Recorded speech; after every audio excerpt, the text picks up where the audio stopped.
여러분 안녕하십니까? 광주 MBC 뉴스데스크입니다. 어제 광주의 한 고등학교에서 시험지가 유출됐다는 의혹 전해드렸는데요. 알고 보니 학생들이 몰래 선생님 노트북에 악성 코드를 심어서 시험지와 답안지를 알아낸 거였습니다. 두 학생의 계획적인 범죄 행각에 지역사회에 충격이 잇따랐습니다. 이다현 기자가 취재했습니다. 광주의 한 사립고등학교 기말고사 답안 유출 의혹에 전말이 드러났습니다.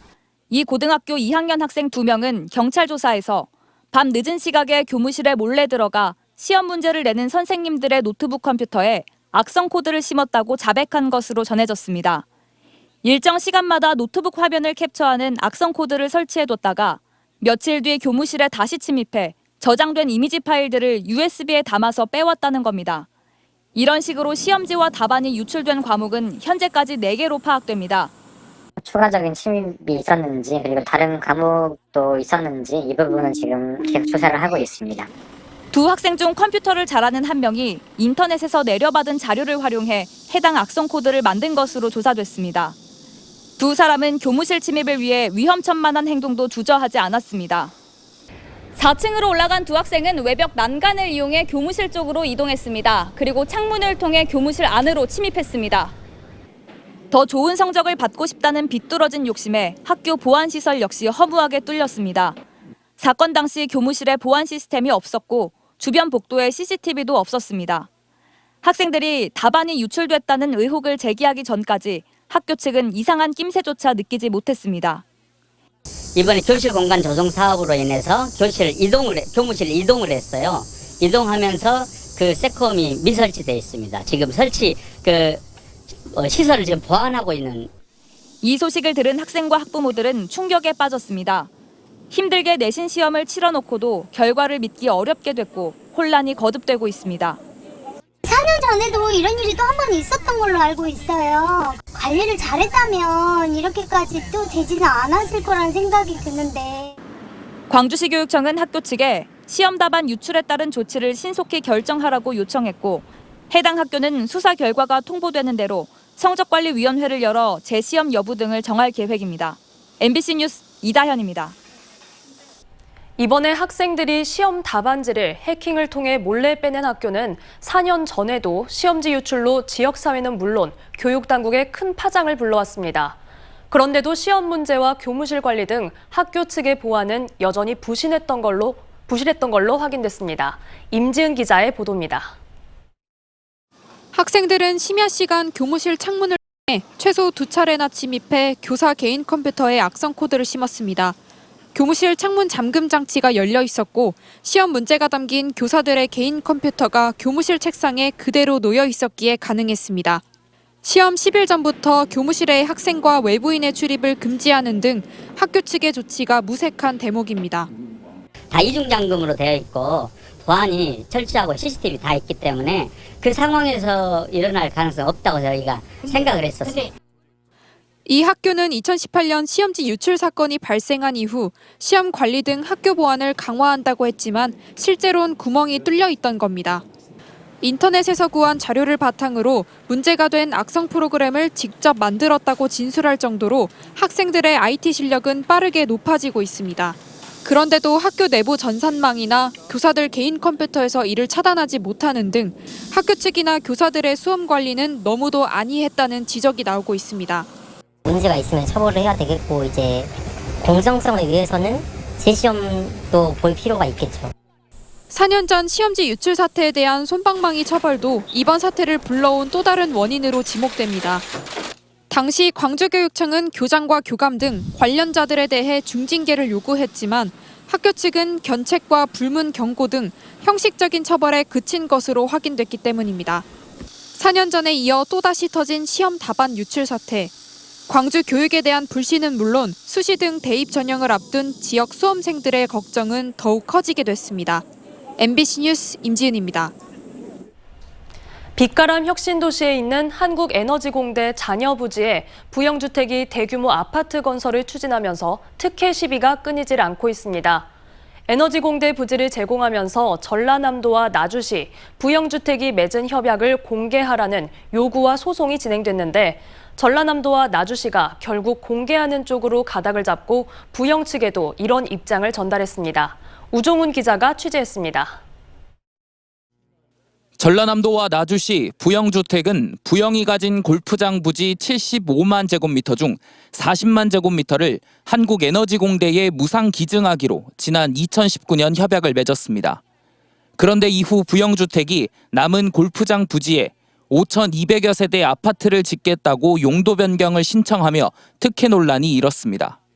이후 시민단체는 협약 내용 공개를 요청했고 전남도와 나주시는 사업자인 부영의 영업상 비밀에 해당한다며 불가 입장을 지켜왔는데 공개를 하는 것으로 최종 결정됐습니다. 시민단체가 낸 정보공개 거부 처분 취소 소송에서 항소심 법원마저 공개를 결정했고 법무부가 전남도와 나주시에 상고하지 않도록 지휘했기 때문입니다. 전남도는 정보 공개 결정 내용을 오늘 부영주택에 전달했습니다. 1심하고 2심에서 다루지 않았던 내용을 가지고 할 수 없기 때문에 소송에 실익이 없다고 법무부도 판단한 거죠. 관련 법령에 따라 늦어도 다음 달 8일까지 협약 내용이 공개돼야 하는 상황입니다.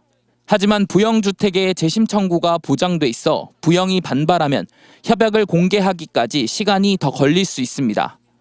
정보 공개에 관한 법률에 따라 이번 소송에서 제3자였던 부영주택이 자신들의 입장을 충분히 설명하지 못한 데 대한 이의제기의 기회를 준다는 취지입니다.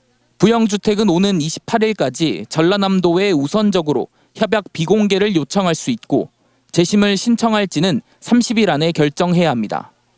시민단체는 결국 협약 내용이 공개될 것이라며 부영 측에 시간을 지체하지 말라고 요청했습니다. 만약에 협약서 내용 안에 특혜 소지가 있다고 한다면 저희 광주경실련 법률 전문가들의 논의를 거쳐서 향후에 법적 대응도 검토할 그런 계획으로 있습니다. 부영주택은 향후 계획에 대해 전남도와 나주시로부터 전달받은 내용이 없어 당장 입장을 낼 것이 없다고 밝혔습니다. 과도한 특혜라는 시민사회 반발로 나주시가 자녀부지 개발에 대한 공공성 확보 방안을 제출하라고 요청했지만 부영주택이 여전히 묵묵부답인 가운데 앞으로 공개될 협약서의 내용에 특혜 소지가 있을 경우 법적 분쟁이 불가피하고 에너지공대 부지 확보를 위해 성급한 협약을 작성한 전라남도와 나주시의 비난이 빗발칠 것으로 전망됩니다. MBC 뉴스 우종훈입니다. 광주시가 미래 먹거리 사업으로 추진하고 있는 인공지능과 미래 모빌리티 산업이 윤석열 정부 120대 국정과제에 나란히 포함됐습니다. 광주시에 따르면 한독수 국무총리 주재로 열린 국무회의에서 6대 국정목표와 120대 국정과제로 구성된 윤석열 정부 국정과제 관리 계획을 최종 확정했습니다. 국정과제 안에는 친환경 지능형 모빌리티 전환 촉진을 위한 기업 생태계 조성과 광주 AI 특화 데이터 센터와 차세대 슈퍼컴 도입 등이 공식 언급됐습니다. 국정과제는 윤석열 정부 5년의 정책 방향을 가늠해 볼 수 있는 가늠자로 광주시는 국정과제 실현에 최선을 다해 나갈 방침이라고 말했습니다.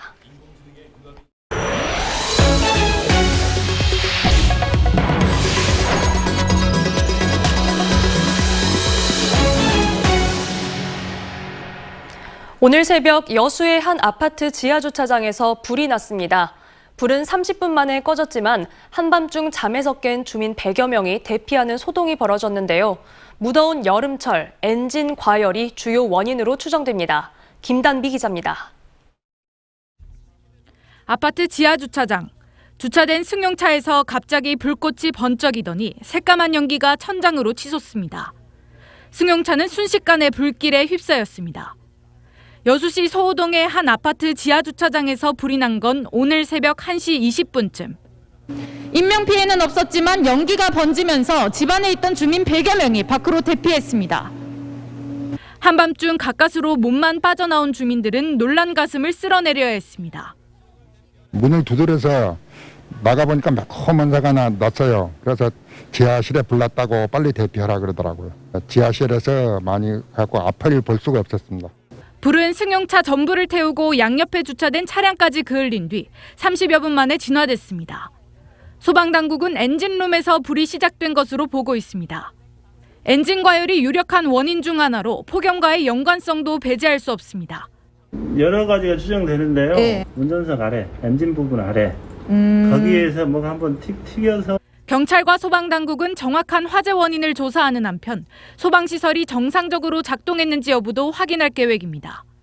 MBC 뉴스 김담입니다. 어린이집이 정부 보조금을 허위로 타내는 일이 끊이지 않고 있습니다. 목포의 한 어린이집에서 보조금 부당 수령 정황이 드러났는데 자치단체 단속은 피했지만 학부모까지 속이지는 못했습니다. 박종호 기자가 취재했습니다. 올해 초부터 18개월 된 아들을 어린이집에 보내기 시작한 김모 씨. 지난달 어린이집 보육료를 결제하는 과정에서 석연치 않은 정황을 확인했습니다. 어린이집에 아들을 맡긴 6달 동안 단 한 차례도 빼지 않고 오후 4시에 하원시켰는데 어린이집이 연장 보육료 36만 원가량을 보조금으로 받아간 겁니다. 그냥 가방만 주셨으니까 애기 등한 가방만 주시고 하니까 그런 카드 있는 자체도 몰랐고 나중에 이제 동생한테 이제 듣다 보니까 그런 것도 있고 가방도 있고 하는데 어린이집 보육료 액수를 결정하는 건 원화 명의로 발급되는 출석 결석 카드. 어린이의 가방 등에 부착한 뒤 등하원 시점을 기록하고 출석 일수를 근거로 정부가 보육료를 지급하는 구조입니다. 하지만 김 씨는 6달 동안 이 같은 출결 카드가 있는지조차 모르고 있었습니다. 어린이집 원장이 어린이집 출결 카드를 일괄로 한데 모아 이미 보관했기 때문입니다. 원장이 보관한 출결 카드는 허위 연장 보육료를 청구하는 데 이용됐습니다. 보조금을 받지 말아야 될 부분을 연장 보육료로 제가 지급을 받았었어요. 그건 잘못했고요. 그런 부분은 제가 관리 소홀한 탓에. 어린이집 지도 점검을 수시로 하고 있다면서도 목포시는 이 같은 상황을 인지하지 못했습니다. 일단 저희도 현장 가서 확인을 해보고 처분할 수 있으면 처분을 해야 되고. 지난 2019년 이후 보육료로 지원되는 정부 보조금을 부당하게 수령한 어린이집은 전남에서만 10곳에 이릅니다. MBC 뉴스 박종호입니다. 광주를 포함한 전국 시민단체가 정부의 경찰국 신설 계획은 자치분권을 거스르는 것이라며 경찰 장악 시도를 멈추라고 촉구했습니다. 참여자치 21과 전국 참여자치 지역운동연대는 성명을 내고 경찰국 신설을 골자로 하는 대통령령 개정안 의결은 행정안전부의 경찰 직접 통제를 강화하는 것이라며 자치분권에 맞지 않는 시도의 즉각 중단을 요구했습니다. 또 시민단체는 경찰 권한 축소와 분산이라는 목표를 이루려면 경찰 행정 기능을 자치경찰에 전면 이관하면 된다고 덧붙였습니다. 경찰국 신설에 대한 입장을 모으는 전국 경찰회의에 광주 전남 경찰은 500여 명이 참석할 것으로 예상됩니다. 광주 전남 경찰 직장협의회에 따르면 오는 30일 오후 충남 아산 경찰 인재개발원에서 진행되는 전국 경찰회의에 직군 구분 없이 광주 경찰 200여 명, 전남 경찰 300여 명이 참석할 예정입니다. 당초 회의는 경감 경위급 현장 팀장 회의로 열릴 예정이었지만 이상민 행정안전부 장관의 발언에 대한 반발이 거세지면서 참가 대상이 전국 14만 전체 경찰로 확대됐습니다. 광주 전남 배전 노동자들이 근무 조건 개선을 요구하며 한국전력 광주 전남 지역본부 건물에서 이틀째 점거 농성을 벌이고 있습니다. 민주노총 전국건설노동조합 광주 전남 전기지부는 기자회견을 열고 광주 전남 배전 노동자들이 열악한 환경에서 근무하고 있다며 불법 하도급을 근절하고 임금과 유급휴가를 보장해야 한다고 요구했습니다. 협력업체 측과 노조 측은 근무 조건 개선을 위한 잠정 합의안을 도출하기 위해 교섭을 이어가고 있고 한전 광주 전남 본부도 원만한 협상을 위해 물밑 중재에 나서고 있습니다. 코로나19 확산세가 거세지고 있는 광주 전남에서 어제 하루 5천 명에 가까운 신규 확진자가 발생했습니다. 광주 전남 방역당국에 따르면 광주에서는 2,314명이, 전남에서는 2,547명이 코로나19 확진 판정을 받았습니다.